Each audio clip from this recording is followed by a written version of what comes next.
Support for this program is provided by the Foundation for Excellence in Louisiana Public Broadcasting and from viewers like you.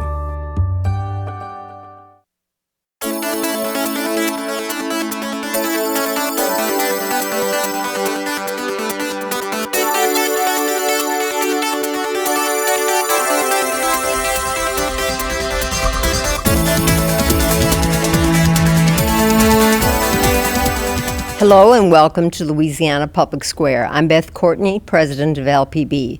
Tonight's topic, Renewable and Reality, hits at the heart of Louisiana's economy and future. Joining me to moderate tonight's episode is Stephen Barnes, Director of the Blanco Policy Center at ULL Lafayette. Stephen.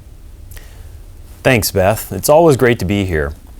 In 1901, Louisiana wildcatter W. Scott Haywood drilled Louisiana's first oil well on a farm outside of Jennings, beginning what became the largest and most important industry in our state. Much has changed since that first Jennings well, but the fundamentals remain the same. After 120 years of drilling for our energy, some citizens are saying it's time to explore other, cleaner, and more sustainable ways to power our state and country. New policies from the Biden administration are also putting pressure on the oil and gas industry here in Louisiana. President Biden recently placed a moratorium on new oil leases as part of an effort to reach the goal of net zero carbon emissions by 2050. While Governor John Bel Edwards has pushed back on the Biden policy as being too heavy-handed, he agrees with the administration's emissions goals. Our first story looks into the governor's Climate Initiative Task Force and the renewable energy wave hitting our shores. One of Governor John Bel Edwards' priorities in his second term has been to address the threats to the coast from climate change. In November, he established the Climate Initiatives Task Force. Dr. Terrence Chambers with the Sustainable Energy Center at ULL is a member. The governor's task force is currently in the process of soliciting public comments and ideas from the public on ways that we can achieve the governor's goals. And our task force will be vetting all of those ideas and making recommendations to the governor. The governor hopes the task force can help Louisiana achieve net zero greenhouse gas emissions by 2050. At the federal level, in January, President Joe Biden ordered an indefinite pause on new oil and gas leases. The reaction in Louisiana was swift. The Edwards administration says the measure presents a false choice between renewables and fossil fuel. In February, a hearing at the legislature about the actions featured state officials and congressmen.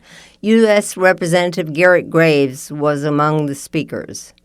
Many people have identified oil and gas, what we have abundantly in Louisiana, as being the enemy. The reality is it's the emissions that are causing the problem. And many people, including in the Biden administration, can't separate that. If we can continue to use oil and gas, which have 30 times the energy density of the next closest renewable, and we can capture the emissions, why in the world would we throw this out? It doesn't make any sense.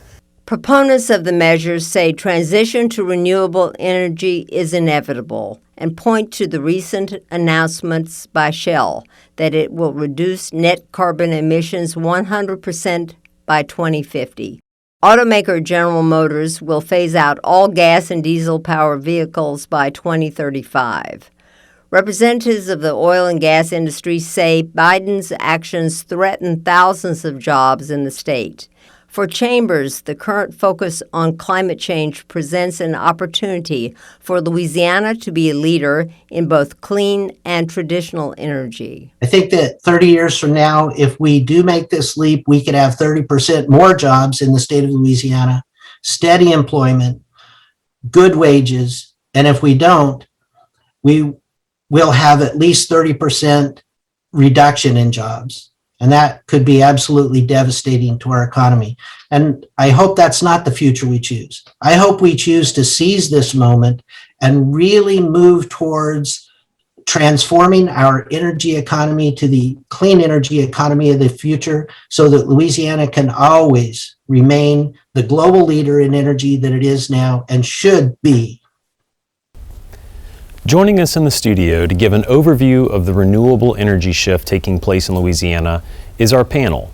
Harry Vorhoff, Deputy Director of the Governor's Office of Coastal Activities and Acting Chair of the Climate Initiatives Task Force. Gregory Browser, President and CEO of the Louisiana Chemical Association. Jeff Canton, President of Gulf States Renewable Energy Industries Association. And Mark Zappi, Executive Director of the Energy Institute of Louisiana. First, I'd like to start with a question to Harry Vorhoff. The governor launched the Climate Initiatives Task Force to identify ways to reduce emissions in the state. What does it say about the governor doing this now and basing this out of the Governor's Office of Coastal Activities? So last year, Governor Edwards made addressing the root cause of climate change one of his second-term coastal priorities. He recognized that the coastal program is already implementing a 50-year, $50 billion coastal master plan that focuses on restoration projects and flood risk reduction projects. But while the coastal master plan is great at addressing those issues and constituting what very well may be the largest climate adaptation plan currently underway in the nation, if not the world, it does not address head-on emissions reductions. And so that is why the governor created the Climate Initiatives Task Force and charged that group, as well as its advisor groups and committees, with coming up with a balanced suite of recommendations for the government to implement to put us on a path to net zero by 2050. So there's clearly a connection here to this coastal crisis that we've been tracking for a long time and working on. Tell us, what are some of the hallmarks of the governor's plan and what this task force is set out to do? And how does that differ from what the Biden administration's policies suggest? So this effort, the Climate Initiative, really takes a page out of that Coastal Master Plan playbook by being led by science and data, and also being very inclusive of stakeholders across the board. We want all perspectives. We want to evaluate each and every opportunity to reduce emissions while also maximizing job growth, economic growth. So taking an inclusive approach that includes engaging with industry. So I'd like to turn next to Gregory Browser and thinking about the Louisiana chemical industry, one of the biggest industries in our state. And let's talk a little bit about some of the national and international trends. We've seen a consumer shift towards demand to have more sustainable products. How are your members dealing with that, and what does the economics do in terms of driving this change as opposed to a more accelerated regulatory approach? Well, Stephen, that's a good question, because a number of our companies already have policies in place where they're going to try to achieve zero emissions by 2030, some 2050. And so we're looking forward to that. And if you look at what they're doing, they started the process early on. A great example of that is the Chemical Association itself. We started almost a year ago developing a climate change policy, which involved talking with our members, visiting with them to see what they're doing and what the policies are. And a number of our companies were way ahead of where we thought they were because of the Paris Accord. Many of them belong to that. Many of them try to meet those criteria. So we've done that. We're moving ahead, and we think that it's going to be something that we're going to welcome. The big question marks are going to be that we don't get out ahead of the technology, because to ask for zero emissions is one thing, but you have to have the technology to get there. And I think we can get there. We just have to make sure that the science and the technology is there to do it. We're willing to do that, and our companies are working through that voluntarily as we speak. Do you have a sense yet of what that timing looks like? Can we see some indications that we're making progress there? Well, I think we already have. For example, you take the last 30 years, we've reduced emissions just in Louisiana, in the industrial corridor, by 70%. And we did that while expanding our industry. So we added facilities, but emissions went down. And that's because of technology, and it's also because of the hard work of the men and women in our industry. Companies are geared now to reduce emissions, and I think we can get there. Great. I'd like to turn to Dr. Zappi, and thinking about Louisiana currently really lagging behind the nation in terms of production of renewable energy, still remains a very, very small part of the energy we produce here in the state. What are the opportunities there? Can Louisiana shift towards a greater reliance on renewables? And what does that look like as we look out over the next 10 to 20 years? That's a great question. Louisiana, we could say, has had a lag, but the lag has been there because of two real reasons. First, the technology wasn't mature, and it's finally maturing. I mean, the timing is really perfect for what the discussions we're having. The other is geographically. Louisiana is in a medium solar band. The wind potential for Louisiana is good, it's not great. So when you look, often we look at Texas and say, man, Texas has been a boom, but you've got to give Texas credit there. They've got a wind alley there on the west side that goes up through Oklahoma that's ideal to do what they did. You could look at Georgia and say Georgia's made great advances, and they're very similar to Louisiana. They're in a medium solar band. But solar technologies, of all the alternative energies, is the one I'm most excited about. It's made huge advancements in the last 5 to 10 years. I mean, 30 years ago, solar was 20, 25 cents a kilowatt hour. It's down now where it's competing on a utility scale with natural gas. It's getting close. So there's a lot of opportunities there. So we could do it with solar because we are in a medium band and the efficiencies of the technology has gotten there. Wind is lagging a little bit behind. Louisiana, as I said, is in a medium band, but we have potential. Probably the biggest hindrance for anybody has been in biofuels. We spent a lot of money in this country and talked a lot about it in biofuels, but quite frankly, cheap oil and gas has kind of de-incentivized the investment into biofuels. But I think Louisiana's got a bright future, excuse the pun, particularly in wind and solar energy. And as we go to electric cars, that wind and solar energy is going to be fueling those cars. Great. So speaking of solar, Jeff Canton, you represent the solar industry and renewable firms engaged in renewable energy. How much growth do you see coming in the near term in the solar energy sector? We've been seeing growth for the last 2 or 3 years. That's been very, very similar to what we saw even years ago with the incentives that were in place. But in the recent years, it is slowly happening on the utility scale. Commercial industrial has picked up a lot in the last couple of years, which if you look at, mentioned Georgia, some states have deliberately set up policies to structure their growth where they incentivize not only one scale, say the largest scale of projects that would be at a utility, but the smaller residential, small commercial, industrial, and utility scale, and that presents opportunities to grow rapidly at all scales, which, as the professor mentioned, the technology is advanced in efficiency, but also in cost, and that the costs have come down so dramatically in the last 10 or 15 years. When I remember starting the business 12 years ago, in the business, it was, I want to say we were installing at $8 a watt, and now it's barely over $1 a watt, $1 to $30.50 a watt. And utility scale, it can get close to $1, which at that level, you're definitely competitive with gas and other fossil fuels.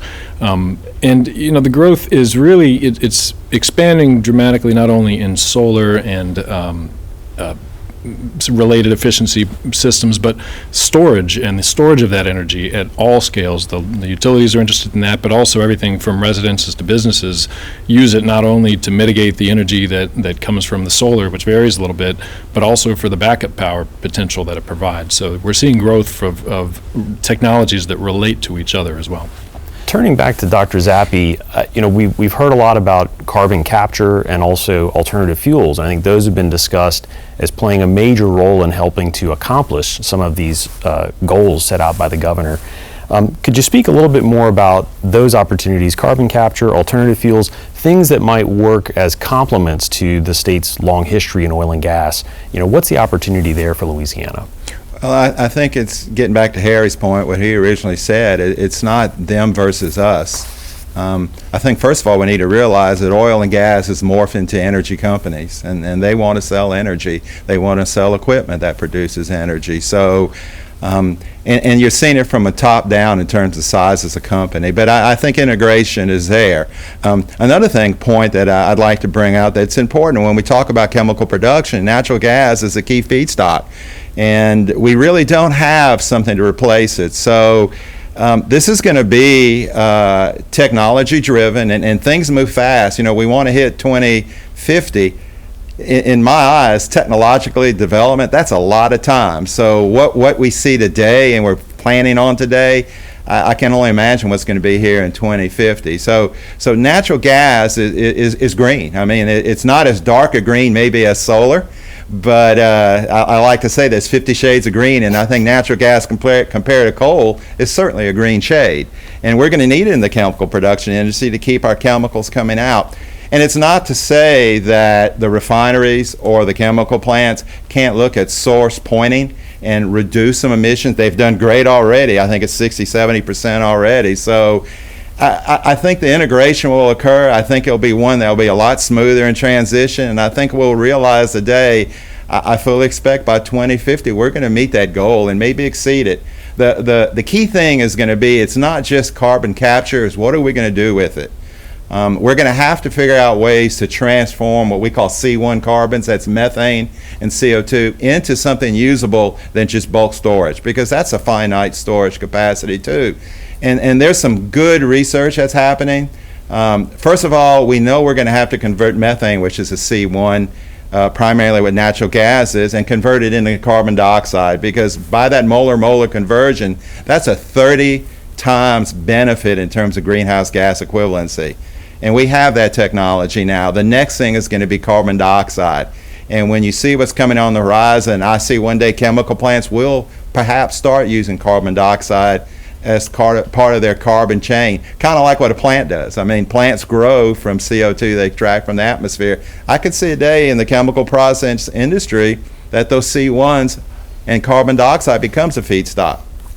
Well, Mr. Bowser, what does that look like, from your vantage point? Hearing from members, is carbon capture and other related technology something that companies are actively working on? Is this happening now? It is. A lot of companies are working on it. As they reduce their emissions, they're working on it, looking at ways to use alternative sources. Natural gas, most chemical companies use an unbelievable amount of natural gas. It's a huge feedstock for us. But if you can have an alternative to that, and when you look at some of the stuff we're talking about capturing and just storing, if we can figure out how to put it into use and put it back into the economy, I think it's going to be great and it'll be a great alternative. All of our companies are looking at some sort of alternative, some way to reduce their emissions, and many of them have a goal to do that. One of the examples is you look around as a trade association, we started working on a climate change issue because a number of our companies decided that there may not be a member of your association if you don't have a climate change policy, if you're not moving forward in reducing emissions and talking about that kind of thing. So when you hear that coming from companies, that tells you that they're out front trying to make a change. Great. Well, I'd like to turn back to Mr. Vorhoff. We've heard a lot about some drastic changes to the energy sector, and some potential opportunities there too. What is the governor hearing in terms of support from those that are going to have to be part of the hard work of making this transition, and also from voters? Well, certainly I'm not involved in every conversation around the state, but from what we've been hearing, it's been positive. And I think the reason is because we've been very, very inclusive. We've tried to, as I mentioned, 135 experts are involved in this. People, and predominantly 95+% of those people are from Louisiana and live in Louisiana. So we're drawing on our own technical expertise, our own understanding of priorities within Louisiana, and recognizing that we need to have everybody at the table if we're going to take the politics out of it, and we're going to actually come up with a plan that doesn't end up on a shelf and that is actually implemented. Well, great. Well, thank you to Mr. Vorhoff, Mr. Bowser, Mr. Canton, and Dr. Zappi for all of you and your contributions here, helping us to get a better understanding of the current shifts taking place in our energy industry. This shift to renewable energy has started much debate in Louisiana about what is realistic and what is needed to transition into the green energy era. We'll explore how these state and federal measures will impact Louisiana next after a brief overview. The accelerated push to transition from fossil fuel to renewable energy has Louisiana's petroleum industry concerned. Mike Moncla is president of the Louisiana Oil and Gas Association, or LOGA. Well, it's certainly a negative. It's certainly demoralizing to our hardworking people, especially in Louisiana, when you have 1 out of every 9 Louisianians work in the oil and gas business. So it was certainly a shot across the bow. Oil production in Louisiana has been steadily declining since 1977. There has been an 83% reduction in barrels produced per day, and the number of workers in the industry has dropped from 76,000 in 2006 to 64,000 today. Shell will be closing its refinery in Convent, eliminating 1,100 additional workers, but Moncla says Biden's limiting of further energy development will just make things worse. Coming from an administration previous that was all about energy independence, low fuel prices, to a new administration that loathes our business and is pushing this Green New Deal, it's certainly a change of pace. So we're going to have to adapt. Luckily, our governor, who we've actually been on opposite sides of on many issues, has sent a great letter to the president, hoping that he would understand the importance of what the oil and gas industry brings to our economy in Louisiana. Not only the economy, the coastal restoration efforts as well. One way to reduce oil and gas emissions is for chemical plants to inject carbon dioxide emissions underground. The problem is the technology is expensive. Congress has created a tax credit, and further carbon reduction requirements would make it more attractive. On the renewable side, Louisiana lags neighboring states. Texas gets nearly 20% of its energy from renewables. In Georgia, 30% of its power from solar. In Louisiana, only 1% is solar, and there is little to no wind. Governor Edwards has tasked the U.S. Bureau of Ocean Energy Management to research wind power off the state's coast. One study found a single offshore wind project could support almost 5,000 jobs. No matter what direction the state heads in the near future, Louisiana is at a crossroads. Does it maintain its traditional energy path? Does it expand its reliance on renewables, or all of the above? Joining us to explore how Louisiana moves forward with these new state and federal mandates is our panel. Jason Landclaw, Director of the State Energy Office at the Louisiana Department of Natural Resources, Logan Burke, Executive Director of the Alliance for Affordable Energy, David Dismukes, Executive Director of the LSU Center for Energy Studies, and Robert Verchick, Professor of Law at Loyola University College of Law. First, I'd like to start with Jason Landclaw. I'd like to ask you, as co-chair of the Mining, Oil, and Gas Sector Committee within the Climate Task Force, what are you hearing as some of the concrete ways that Louisiana will be able to reduce carbon emissions? Stephen, that's a great question, and I think that one of the most important lessons that we've learned from the Climate Task Force is that it's brought all the different state agency heads together. I'm currently serving for Secretary Harris as his designee for the Louisiana Department of Natural Resources, and being able to work together as a team to identify carbon reduction technologies.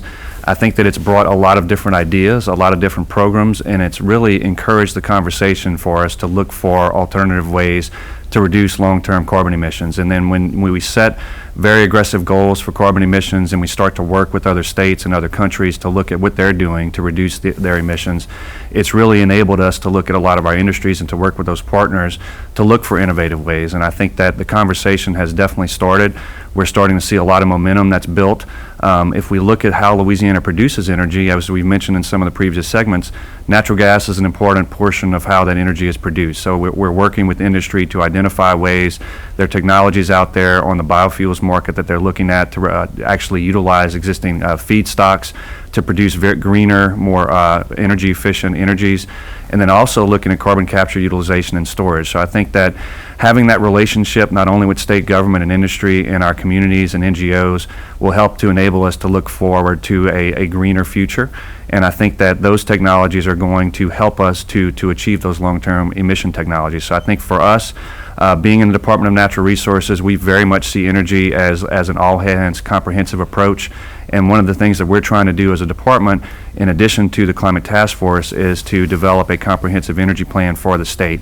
And what that can do is it helps to inform not only the public, but our legislators and other folks who are interested in energy production to see how Louisiana currently produces energy and what are some of the things that are emerging as potential, just very good technologies that we can start to invest in from a policy standpoint and an incentive standpoint that will help us to get over the hump to meet those long-term emission goals. Well, great, thank you. Yeah, it's certainly tracking those emissions and understanding that better is going to be an important part of that process. I'd like to turn to Logan Burke and ask you about sort of the consumption side and the demand side. So the average Louisiana resident consumes 30% more energy than the national average. So what are some of the reasons for our dependence on energy and reliance on it at that level? And what are some of the things we can do to address that with renewables? Sure. So one of the things that we do in Louisiana, unfortunately, is waste a lot of energy. And that's true on the electric side, that's true on the transportation side, that's true in our industry. And so in Louisiana, residents are wasting an awful lot of energy and money because our homes aren't energy efficient. We fall far behind a lot of our neighbors and the rest of the country in making our homes more energy efficient to withstand all kinds of weather, whether it's hot and humid or cold, as we've seen in recent weeks. And so one of the things we really need to do, a different kind of green energy, not just renewables, we need to make sure that our homes and businesses are more energy efficient. That's everything from insulation to windows to even different kinds of mechanical system and HVAC systems. And those are the things that actually help people every day. These are the things that reduce our energy costs, reduces the total amount of energy we need to generate from any resource, and in the end makes us safer and healthier in our homes. We really have to think about these kinds of climate actions as people-oriented actions. We really need to rethink how we're adapting and mitigating climate change, and energy efficiency is one of those no regrets things that we really must do in Louisiana. Is that something that the economics is there and people just need the information, so the costs are worth the investment, or is it something where we need some financial support to help get people over that upfront cost? So the economy or the economics are certainly there. Energy efficiency measures absolutely are a better use of our dollars than throwing our money out the door where there isn't enough weather stripping, right? There are programs, although so far they're very small, that are offered through our utilities in the state. Those programs actually get snapped up really quickly because there is such a high demand for them in order to reduce our energy waste and cost. And so we really are encouraging everything from the Louisiana Public Service Commission to the legislature to even the Louisiana Housing Corporation to think first about how to reduce energy waste at home. And there are programs, whether it's for energy efficiency or even incentives to put things like solar on rooftops to reduce home energy costs. Great. As we think about how we encourage people and how we make this transition, I'd like to turn to Robert Verchik.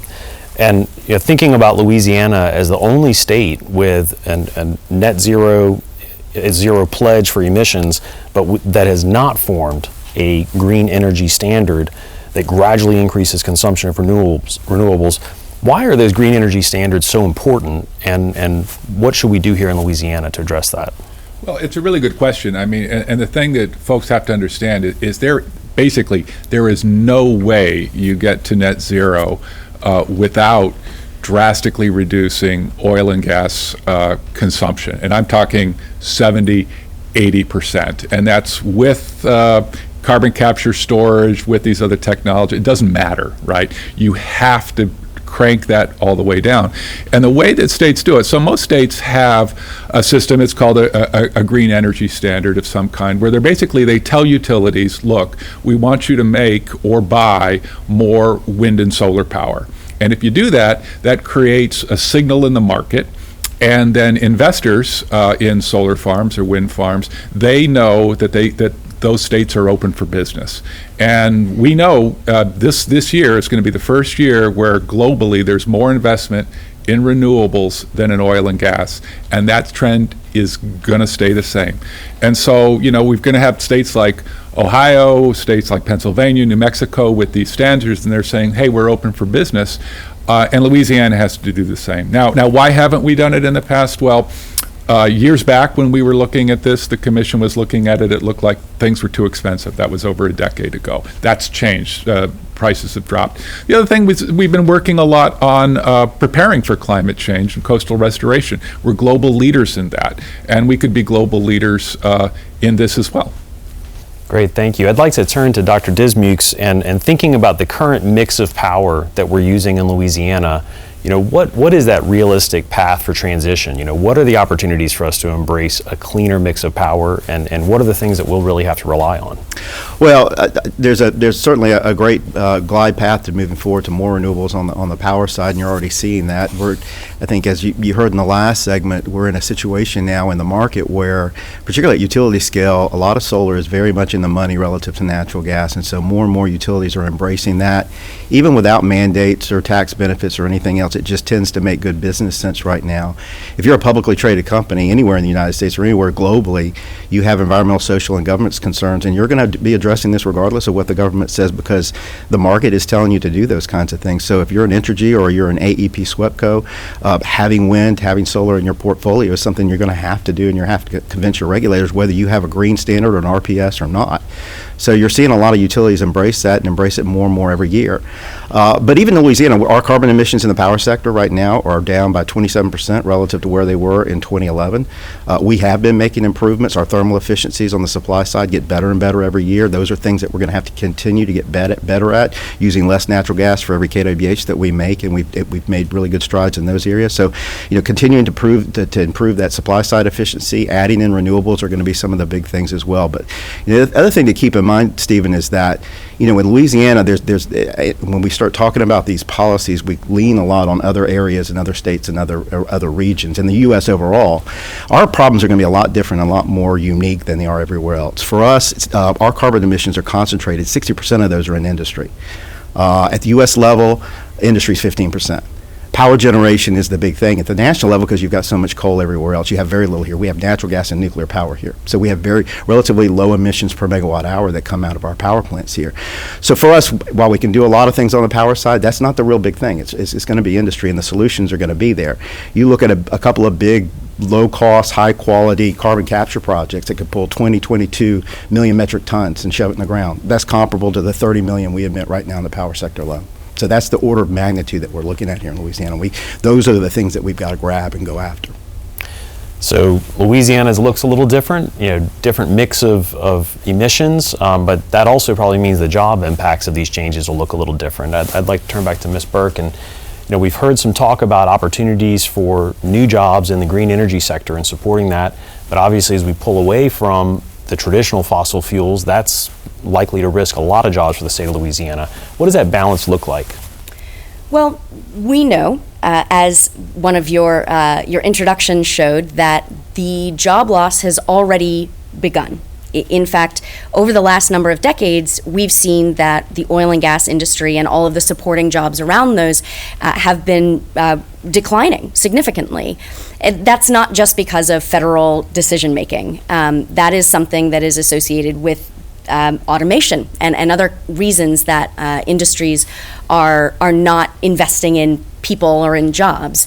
But that doesn't mean that there aren't opportunities for folks who have been in the oil and gas sector to be a part of the solution. One thing, for example, that Louisiana must do is identify and cap all of our orphan and abandoned wells. Who better to do that than the folks, the engineers, the folks who've worked on rigs all their lives, to identify and cap all those rigs, all those wells that are currently emitting an awful lot of methane. That is a significant greenhouse gas, and that's going to be an important part of this transition. That said, of course, we have a lot of work to do to be a part of the supply chain for offshore wind. While it's going to be a while before Louisiana has offshore wind, it's already happening along the Atlantic coast. And already that means that Louisianans have jobs in that sector, building boats, running offshore rigs, developing and designing and fabricating the kinds of footings for these kind of offshore wind farms.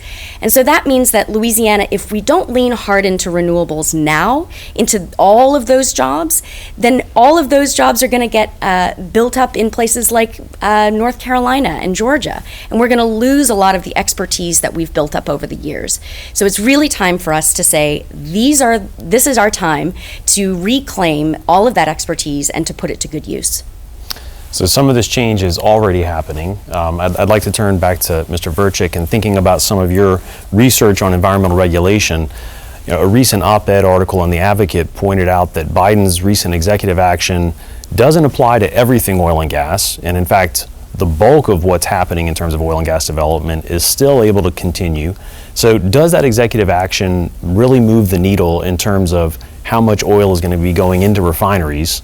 Or is this just a shifting around of resources? Yeah, no, it's a really good question. So the Biden's executive order is not going to change the amount of oil that comes into Louisiana refineries. We've got existing leases stockpiled in excess, so that's not going to change. What's interesting, though, is there's big news in that executive order that wasn't covered probably as much as it should. I mean, first, the president is eliminating fossil fuel subsidies within the president's control, spending lots of federal dollars buying green energy and electric vehicles, and then plowing a lot of federal money into green energy, including disadvantaged communities and overpolluted communities, which we have a lot of that, and Louisiana is going to benefit a lot from that, and a lot of fossil fuel states are also going to get money through this program for transition.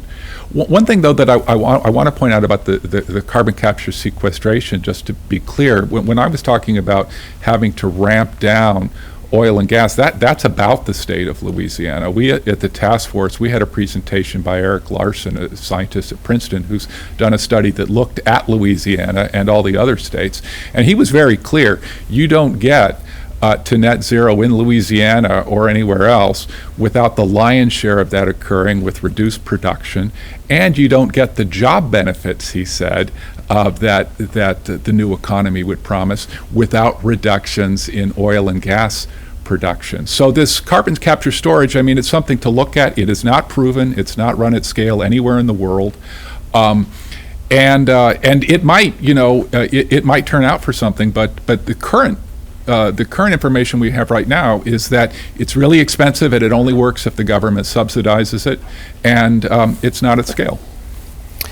Well, thanks. I'd like to turn back to Dr. Dismukes and talk a little more about the economics of this transition. And, what does the economy of Louisiana look like if we kind of hold back and hold to the status quo, as opposed to what this looks like if we lean into this and try to push this change more rapidly?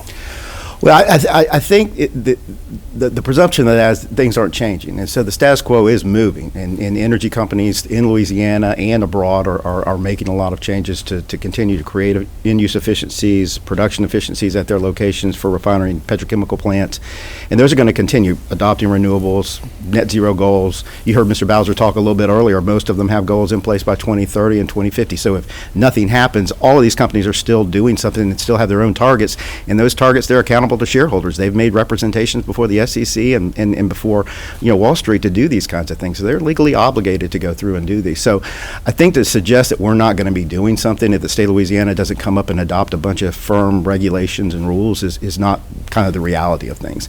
I think the thing that we need to be mindful of, and I think the thing that has been very encouraging about the task force, at least in my interaction with it, has been this kind of sense of inclusion and understanding that we've got to kind of work with what we've got right now and to leverage that and to understand that there's essentially something for everybody at the table in all of this. And I think that those are some of the opportunities we have as a state. You look at CCUS, you look at hydrogen, you look at renewable hydrogen, you look at biomass. There's still a lot of things in the state that we can take some of our traditional oil and gas skill sets to and reapply them and repurpose them to into a lot of various different things. Well, thank you. That's all the time we have for this segment. Thanks very much to Mr. Langklow, Ms. Burke, Dr. Dismukes, and Mr. Verchik for joining us here and sharing your input. The debate over what Louisiana's energy industry will look like in 2050 is one with many differing opinions. But what are the next steps the state needs to make in order to ensure Louisiana continues to be a leader in the world's energy industry? We'll hear next from some folks who are helping to chart a path for Louisiana's future and have their own ideas of where the state is going. But first, we explore the new energy technologies being developed in our state and how they are being welcomed by major Louisiana energy companies. No matter how quickly Louisiana moves towards a greener future, it has several paths to get there. Rather than releasing carbon emissions from the oil and gas industry into the atmosphere, they can be sequestered by pumping them into the ground. New technology can also convert CO2 into green methane, a clean energy source, and Governor Edwards' push for wind power in the Gulf aligns with the expertise of some in the oil industry, who have already played a key role in wind projects off the East Coast. Pierre Connor is director of the Tulane Energy Institute. We have built the offshore industry. Now, that could translate into things like offshore wind, and we know there'll be a big push for offshore wind, and there'll be a lot of incentives for offshore wind. I'm involved with a group called the GNO Wind Alliance. So GNO Inc. has pulled together some 40 plus industry partners, and we will be touting the fact that Louisiana has the expertise in the offshore construction, operations, management, decommissioning, and we could leverage this expertise and infrastructure, frankly, to other offshore wind developments around the country. Solar energy will begin to play a larger part in the state's energy production over the next 3 years. Walmart, which has a big footprint in Louisiana, is seeking more access to renewable energy. This has pushed Entergy Louisiana and CLECO to expand their solar portfolios. CLECO is looking to add 400 megawatts of solar electricity, and Entergy will add nearly 600 megawatts. The paths towards a greener future for Louisiana are in place. The next steps involve deciding how fast and in which direction the state wants to travel. Finding the next steps to bring Louisiana into the future of renewable energy is the topic of our third panel.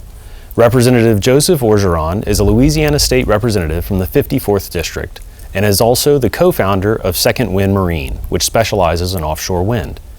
He has worked nearly 30 years in executive roles in the oil and gas industry. Camille Manning-Broome is president and CEO of the Center for Planning Excellence. She is internationally recognized for her expertise in resilience and climate adaptation planning. Flozell Daniels Jr. is the CEO and president of Foundation for Louisiana and is a public policy and community engagement expert. And Tyler Gray is the president of the Louisiana Mid-Continent Oil and Gas Association, which advocates for members on all oil and gas issues. Representative Orgeron, let's start with you. You're a self-described offshore energy advocate, but also a business owner that deals with the traditional oil and gas industry. Do you believe that both industries, renewable energy and oil and gas, can coexist in some capacity, or does Louisiana have to choose one over the other for things to work? Definitely both of them work. Matter of fact, a lot on the East Coast right now, a lot of the projects are done by oil companies, oil and gas companies from Europe that are transitioning into renewables or adjusting their portfolios to have both. And here in the Gulf Coast regions, basically the talents, the expertise, as had been mentioned before, really parallel in what's needed, especially the 24/7 work mantra with the integrated safety management that the people of the Gulf Coast offshore industry have worked just fit hand in hand. So there's potentially some good alignment between the things that we've been good at in the past and the opportunities for 15 years. I've been touting the exact alignment between the two, and been telling people you need to start changing the tone from offshore oil and gas to just being an offshore energy player. Well, great. Well, Camille Manning-Broome, tell us about how climate change and the topic of the energy transition influences community and municipal planning. Yeah. Thank you so much, Stephen. I'm glad you're asking me this question because this really is about community and about people, and we're having a larger conversation about the future of the human race and our survival, but also thriving. I fell in love with Louisiana communities when my dad used to take me fishing in Pasalutra and Pointe-aux-Chenes.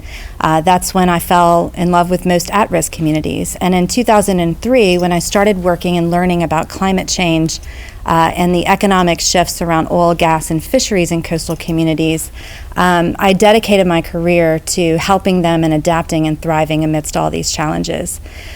Climate shifts and economic shifts are felt most at the community level. They directly translate into quality of life and quality of place. And right now, Louisiana communities, our neighbors, places that we love to go and spend time, and places where our so much ingenuity and creativity has come out of, are really hurting. They're dealing with the challenges of not just climate-driven population movement and migration, but increased risk, the associated cost with those increased risk, economic shifts, as well as dwindling resources due to tax bases declining. And so let's put this into perspective, though. They need to plan and address those risks in their planning, but this is a existential, global, systemic challenge that no Louisiana community can do on their own. And that's why an adaptive framework at the state level is absolutely critical into providing the support to communities as they address these changes and plan for their future and plan to thrive. And CPEX is working with the Governor's Office of Coastal Activities on our adaptive governance initiative to address this, to bring together the state agencies on cross-collaboration and a shared future and vision around how climate change is going to impact each agency's policies and programs so that they can better coordinate to meet the needs of local communities. Thanks. I'd like to turn to Flozell Daniels. When we're thinking about these community impacts, what are some of the things that the foundation and others are doing to try to reduce those climate risks? And also, when those events do happen, what can be done to reduce some of the disparities of those impacts? Sure. I'm glad to be here, Stephen. Foundation for Louisiana was started, actually, as a disaster response organization and philanthropy with a deep social justice lens. And so, we've been thinking for the last 15 plus years in partnership with communities, particularly those most impacted by climate disasters, about what works and what doesn't work. And one of the things that we're clear about from looking at the data and listening to people's experience and wisdom is that people have to be at the table in the decision-making processes, and we have to have scientific efficacy. We have to listen to what the science and the data tells us, right? One of the biggest issues, and Camille mentioned this, is the economic disparities. Louisiana has been for decades, for good or for bad, at the bottom of the economic performance measures. And so we have to do something different. What's exciting about this climate task force is we get a chance to not only look at how do we get to zero emissions, how do we solve for this calamitous climate disaster that we're already experiencing, and do well by Louisiana's people so they can do economically well. One of the examples of partnership we were able to work on was with the Office of Community Development, with philanthropy, and with thousands of residents from Louisiana in the LA Safe Initiative. 6 coastal parishes were reimagining their future, thinking about resilience, thinking about economic prosperity, what it means to be better educated, and all the things that would provide better health. And then they were able, by way of consensus, to vote on 10 projects. Those projects are in implementation. What we're hearing from Louisiana's people is that they have the best ideas. If we can stick to the science and really understand what climate measures are going to keep us safe and make for a more vibrant economy, we'll be able to deal with these climate disasters.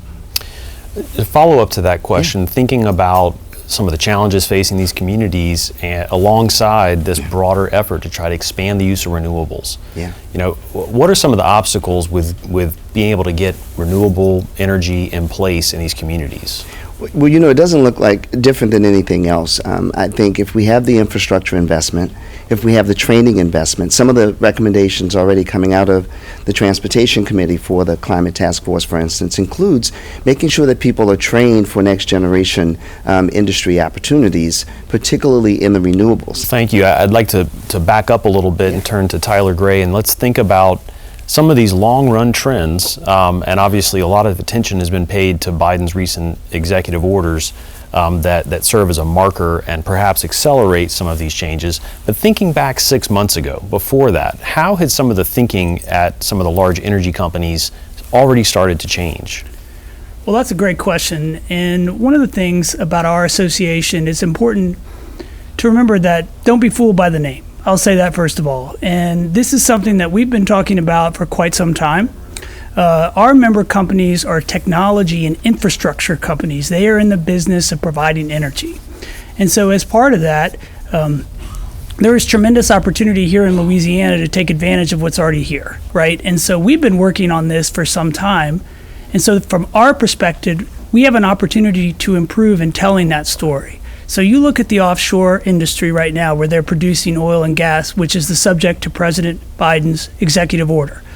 That area has the lowest carbon intensity of any producing area in the world outside of Saudi Arabia. So when you look at the opportunity that Louisiana has, you can produce energy at a lower carbon level. We don't have the same issues with methane that we do some in other places. Louisiana has a mature infrastructure.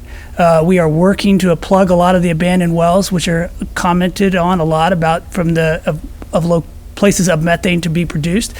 Our member companies are talking about different ways to produce energy, and that's something that we look forward to telling that story going forward. And even looking at the way our facilities are located in particular communities, I mean, those communities rely on that industry. And that's something that we've also worked to talk more about in this space is how can we tell more about what our members are doing towards the direction of renewable energy as well as the traditional oil and natural gas space, and how they're working to benefit the communities around them. Realizing that now it's a topic of conversation, but we've been doing that for as long as we've existed, and there's an opportunity here to tell a better story. Thinking about some of the other broad kind of national, even international trends that we're seeing, we've got major auto manufacturers making commitments to reduce their production of gas vehicles and really shifting entirely in some cases to the use of electric vehicles in the drivetrain. What does that signal say to the refining industry in Louisiana, and how are Louisiana's producers reacting to that? So, that's another great question. And we talk a lot about, how we could make sure that we've got the right energy available for what's needed. I mean, you look at some of the investments that have been made by some of our members here locally, they're investing in things like biofuels. You actually already have an operating biofuel plant here in Louisiana. So when you talk about how can we make sure that those refineries are still operating, well, they're already making those changes. I mean, they don't make it because they want to, they make it because somebody buys it. And so that's partly the way that this works. Now, when you talk about a refinery, they're interconnected with a chemical corridor at the same time.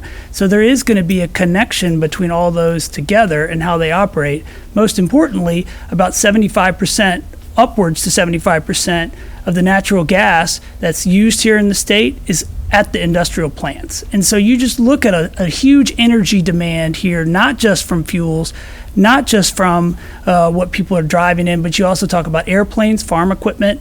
I mean, there's just a tremendous list of things that are going to be part of that conversation, which is why we talk about the demand into the future having oil as part of that conversation. There's a portfolio that we'll have to work on, but those companies are interested in producing energy, not just one product. So thinking about that portfolio of energy, something I'd like to turn back to Representative Orgeron and talk a little bit more is wind power and the opportunities here in Louisiana and in the Gulf of Mexico. There appear to be some logistical hurdles to putting wind turbines into the field and producing power economically today, not to mention perhaps regulatory and permitting related concerns. If Louisiana were to decide today to authorize full-scale access to that, what would that industry look like? What's the timeline for implementation? How rapidly can that sector scale here? Well, coming from an oil and gas backgrounds where sometimes projects, occur within the scope of a year, 3 months for design, 3 months for fabrication, and 3 months for installation implementation. These offshore wind projects are more to the scale of about 5 years between the siting, permitting, procuring, all the permitting processes that need to go on before they're actually being built. Some of the biggest challenges is currently the vessels in offshore wind that would be used to put them up. The size of the turbines is something that hasn't yet reached or eclipsed to as large as they're going to get. I have people all the time who tell me, I was driving through West Texas and I saw those turbines. I can't believe how big they are. And people don't understand that the biggest land-based wind turbine is only about a third of the size of what is currently available for offshore wind, and we haven't reached the maximum size yet. Well, Ms. Manning-Broome, a lot of challenges perhaps, but a lot of opportunity. If we think about where Louisiana might be in 30 years, if we do this right, what does a future Louisiana look like? Yeah, it's a great question. If we do this right, we will have harnessed the power and ingenuity of Louisiana people and demonstrating to the nation and the globe how to lead on adapting to climate change, while also getting in front of the economic shifts and putting our people to work in building the future and building and manufacturing the renewable sector and exporting that globally. We also have an opportunity, this doesn't have to be bad for us. This can be an opportunity that we seize, but we must do it now with some urgency too, and have a very detailed roadmap on how to get there. One thing that we can't lose sight of is that this state has enormous inequities, and many communities have been, their livability has been dwindling for decades. And so by mid-century, if we do this right, if we seize these opportunities, we could live in a place where there are no more inequities, that inequities no longer persist. And I believe we can do this. It's not going to be a technological issue. It's not going to be the lack of science, engineering, and ingenuity and innovation. It's going to come down to us all coming together, setting aside politics and really putting that roadmap forward. Well, thank you. We've run out of time for this discussion tonight, but I'd like to thank Representative Orgeron, Ms. Manning-Broome, Mr. Daniels, Mr. Gray, and all of our participants for their input. We encourage you to comment on tonight's show by visiting lpb.org/public square and clicking on the Join the Conversation link. We'd love to hear from you. Thanks for watching, and good night.